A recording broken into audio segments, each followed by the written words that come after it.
FIFA 22 hype has officially started. In a previous video, we talked about getting ready for FIFA 22 by creating multiple accounts and playing around 50 to 100 matches, so that you'll have access to the FUT22 web app, and you can somewhat farm coins at the beginning with your loyalty packs, SBCs, and a bit of trading. To add to all of this, a FIFA 22 closed beta was scheduled for certain players, and a lot of information was leaked. Today we're going to be going through some of the biggest changes coming for FIFA 22.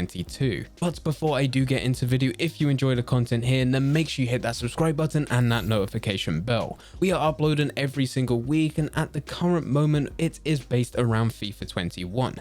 We give the latest FIFA 21 trading tips so that you can make coins for the end of the year. But just like we're going through this video, FIFA 22 news is just around the corner. On the 23rd of July, we have EA Play Live, and this is where FIFA 22 information will just start to flood out. So if you do want to keep updated, everything will be covered here on this channel. Getting back into the video, we should start by saying that these are leaks and there's still a few months until the release of FIFA, so a lot of things can change in the meantime. The changes and additions that we talk about in this video can be changed further before the release, and they can even be completely removed depending on player feedback from these playtesting sessions. A lot of things can happen between now and the release, but it is fun to talk about for the next FIFA. From these leaks, we do get an insight in what EA are planning and a direction that they want to go into. We already know with a few changes that EA have made over the past couple of weeks with FIFA 21 that there's most likely going to be preview packs for the rest of FIFA. It is a smart way for them to carry on monetizing Ultimate Team whilst also getting around the legal obligations that they need to do.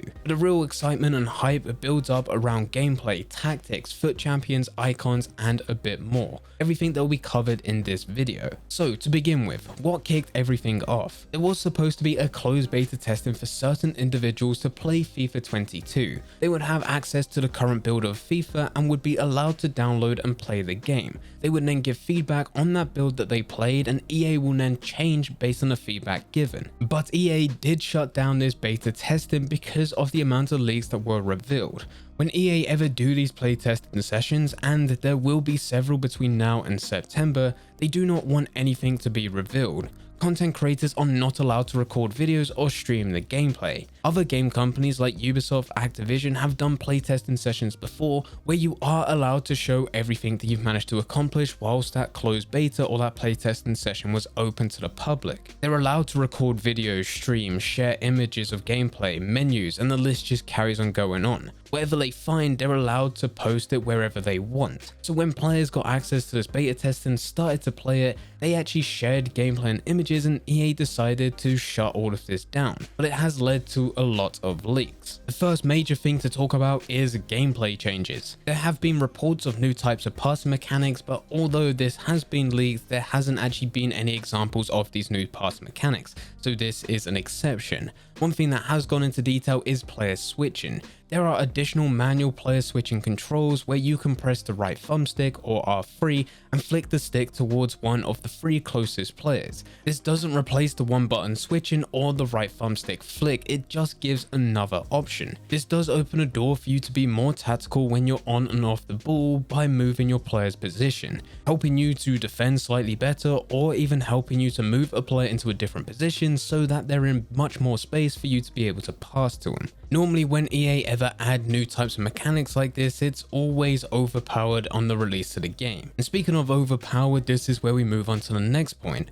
It has been spoken that crossing and heading is the new OP meta as of this current build. Now I do put emphasis on this current build because there's a high chance that this will be nerfed before the release. If this is the feedback that EA are currently getting based on crossing and heading, chances are that this is going to be nerfed. It's also been the same with nutmegs and also the second man press. Both of these mechanics are part of FIFA 21, but supposedly they are heavily nerfed for FIFA 22 with the current build. And so far, out of everything that I've researched, this is the biggest news with gameplay. There's not much talk about the pace of the game, whether or not it's slow paced so you could build up that passing, whether or not it's a lot quicker with counterattacks. This is the only stuff that's been announced so far, and even with the mechanics that have been announced, it doesn't go too far in depth. But whilst on the subject of being in depth, this is where we can move on to tactics. Tactics have been boosted massively in the last couple of years of FIFA, and it looks like EA are going to be going down the exact same path with FIFA 22. Apparently your custom tactics will work very similar to what we currently have within FIFA 21 Ultimate Team. You can customize your offensive tactics such as your build-up play and set it to balance, slow build-up, fast build-up or long ball. With chance creation you have balance, possession, forward runs and direct passing.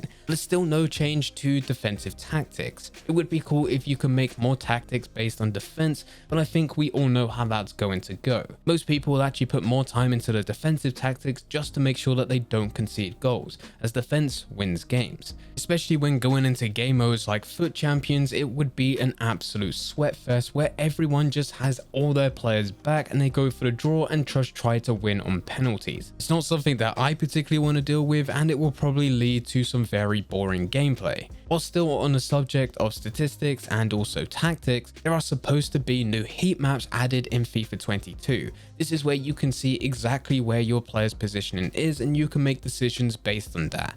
It's also been said that they will have expected goals are now included as a stat as well. This is where it will pop up to tell you who's most likely to score within the position that they're in. We're still not 100% sure how this would work, especially when going into online game modes. This could just be a statistic that pops up to tell you who's most likely to score based on the current performance that they've had, but still not guaranteed. Or it could be a situation where that player's stats gets boosted because of the performance that they put in, giving them a higher chance of scoring if they were to go through on goal. Still not 100% sure on this, and we probably won't find out any information about this through leaks until EA actually reveal it and confirm everything within a build-up event or when FIFA 22 actually releases. Either way, I invite more statistics because I am a statistics person, plus I also invite more tactics for you to have more control over your team, over certain individuals, not just within Ultimate Team but across the whole of FIFA 22. Moving on to looking more specifically into Ultimate Team,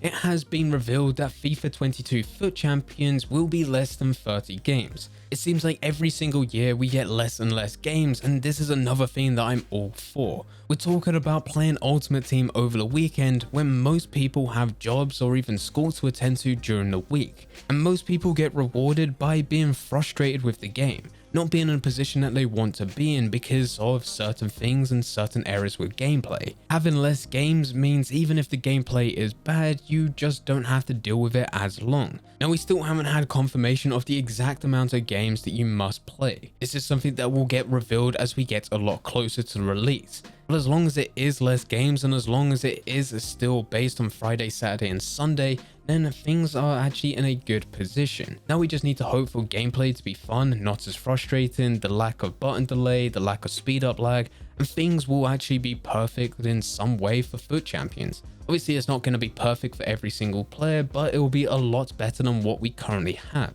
And then the final thing to talk about is icons. Icons is one of the things that gets revealed every single year, and this brings a lot of excitement. Sometime in August, maybe even at the beginning of September, EA will reveal the top 100 highest rated players within Ultimate Team that are rare golds. This seems to be a thing that goes on for a couple days or even a couple weeks, where they would just keep on revealing the top 10 players and they'll gradually go through the top 100 until you finally reach and see who is the highest rated player within Ultimate Team. At the exact same time, they release different types of icons, and what they tend to do is bring in some of the new icons, those that have specifically been signed up for FIFA 22, and they're used to advertising and bringing hype to the game. Well, on June 29th, FUTWatch discovered what looks like a bunch of random clubs hidden away in the code of a FIFA 21 update, but meant for the next game. From these random clubs, they were able to come up with some likely candidates for FIFA 22 icons. These names can be seen on your screen right now. Now, these are not guaranteed to be coming to the game, but from the updates that EA have pushed to FIFA 21 that is supposed to be for the next game of FIFA 22, there were several teams that were added to the game without any of their leagues, so that indicates that they're going to include one-off players, most likely different types of icons. The leak itself is more about the update push to FIFA 21, but the speculation comes from the different types of icons that could be included. Now, I've tried to read through every single leak that has been revealed for FIFA 22 so far. Not every single leak has been included as part of this video, but what has been included is what people are talking about the most so far. There are other leaks out there for different types of stadium, new teams, kits, and a few cinematic changes that have been revealed, but nothing is screaming out as being crazy information that everyone is dying to see. It's more of just a polished game and a deeper version with different types of teams and different types of cinematics. If you do want to read through all of the other type of info that was not included within this video,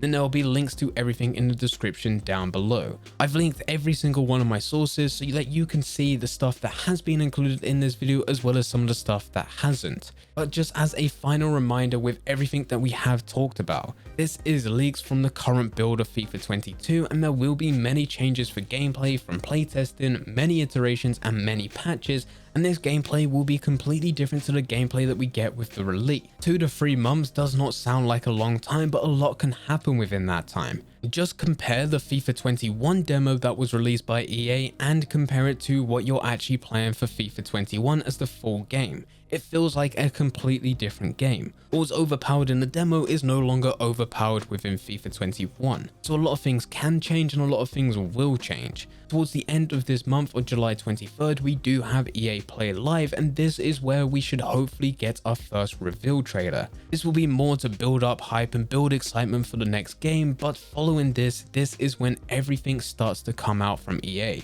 This is when they start to bring in different types of events just to talk about FIFA. They talk about the latest mechanics, the latest changes to gameplay, new types of cinematics, new icons, the top 100 highest rated rare gold players within Ultimate Team. Everything will be revealed from this point going into the release. If you do have any questions about anything that I've talked about in this video, then feel free to leave them in the comment section down below. I'm also interested in your guys' opinions on what types of changes that you would like to see within FIFA 22. This could be for a specific type of game mode, this could just be a very small mechanic. Anything that you would like to see, leave that in the comment section down below as well. But anyway guys, I hope you guys did enjoy. If you did enjoy, don't forget to leave a like and subscribe. But for now, I'm going. So see ya.